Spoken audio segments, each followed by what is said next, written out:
ഒരു സമയത്ത് ISL നിലനിന്നിരുന്നൊരു criteria ആയിരുന്നു മാർക്കി താരങ്ങളെ സൈൻ ചെയ്യുക എന്നുള്ളത്. എന്നാൽ ഇപ്പോൾ അങ്ങനത്തെ ക്രൈറ്റീരിയ ഒന്നും ഇല്ല എന്നാണ് എനിക്ക് തോന്നുന്നത്.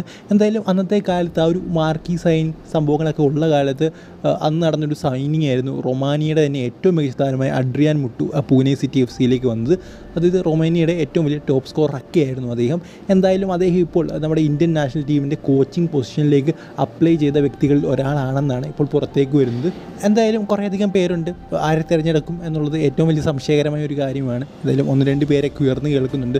സോ അവരെയൊക്കെ മറികടന്ന് അഡ്രിയാൻ മുട്ടുവിന് അതിലേക്ക് വരാൻ പറ്റുമോ ഇല്ലയോ എന്നുള്ള കാര്യം കണ്ടു തന്നെ അറിയണം. ഇനി അടുത്ത അപ്ഡേറ്റ് എന്ന് പറയുന്നത് നമ്മുടെ ഗോകുലം കേരള FCയുടെ കാര്യം കുറച്ച് കഷ്ടമാണ്. അവർക്ക് ട്രെയിനിങ് പോലും നടത്താൻ പറ്റാത്തൊരു സാഹചര്യമാണ് ഇപ്പോൾ കാണാൻ സാധിക്കുന്നത്. അതായത് EMS സ്റ്റേഡിയം അവർക്ക് വിട്ടുകൊടുക്കുന്നില്ല. അതായത് ട്രെയിനിങ്ങും മറ്റ് കാര്യങ്ങൾക്കൊക്കെ ആയിട്ട്. എന്തായാലും ഈ ഒരു സീസണിൽ അവർക്ക് EMS സ്റ്റേഡിയത്തിൽ കളിക്കാൻ പറ്റുമോ ഇല്ലയോ എന്നുള്ള കാര്യം കണ്ടു തന്നെ അറിയണം. ഇതിൽ EMS സ്റ്റേഡിയം കിട്ടിയില്ലെങ്കിൽ അവരുടെ അവസ്ഥ വളരെയധികം മോശമാകുമെന്നാണ് പ്രവീൺ എന്ന് പറയുന്നതിൻ്റെ ഡയറക്ടർ പറയുന്നത്. അതായത് ചിലപ്പോൾ ക്ലബ്ബ് തന്നെ പൂട്ടേണ്ട അവസ്ഥയിലേക്ക് പോകുമെന്ന് പറയുന്നുണ്ട്. കാരണം അവർ വലിയ തരത്തിലുള്ള എന്താ പറയുക റിനോവേഷൻസൊക്കെ ആ ഒരു EMS സ്റ്റേഡിയത്തിൽ നടത്തിയിട്ടുണ്ട്. പിച്ചിൻ്റെ കാര്യത്തിലാണെങ്കിലും എല്ലാത്തിലും നടത്തിയിട്ടുണ്ടെന്നാണ് അവർ പറയുന്നത്. അതായത് 2 കോടിക്ക് മുകളിൽ തന്നെ പിച്ചിൻ്റെ കാര്യത്തിൽ മാത്രം അവർക്ക് പൈസ പോയിട്ടുണ്ടെന്ന് എടുത്ത് പറയുന്നുണ്ട്. സോ അതുകൊണ്ട് തന്നെ എനിക്കറിയില്ല, എന്തായാലും നമ്മുടെ ചീഫ് മിനിസ്റ്ററും സ്പോർട്സ് മിനിസ്റ്ററും ഒക്കെ ഇടപെടേണ്ടതായിട്ട് വരും ഇതിൻ്റെ കാര്യത്തിൽ, അത് ഉറപ്പാണ്.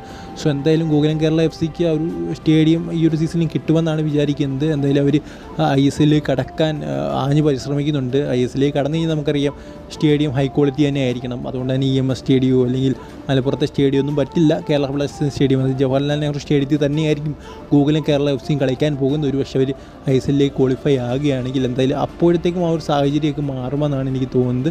സോ നമുക്ക് കണ്ടു തന്നെ അറിയാം. എന്തായാലും ഇപ്പോൾ ഒരു സൈനിങ്ങും, അതായത് ഒരു സൈനിങ്ങിൻ്റെ ഒരു ക്ലൂവും നമ്മുടെ ഗോകുലം കേരള FC ഇട്ടിട്ടുണ്ട്. അതും ഫോറിൻ താരം, സ്പെയിൻ താരമൊക്കെയാണെന്നാണ് പറഞ്ഞു കേൾക്കുന്നത്. സോ എല്ലാം അവിടെ കിടപ്പുണ്ട്. സോ ഉറപ്പായിട്ടും ഗോകുലം കേരള FC തിരിച്ചു വരും എന്ന് തന്നെ വിചാരിക്കാം.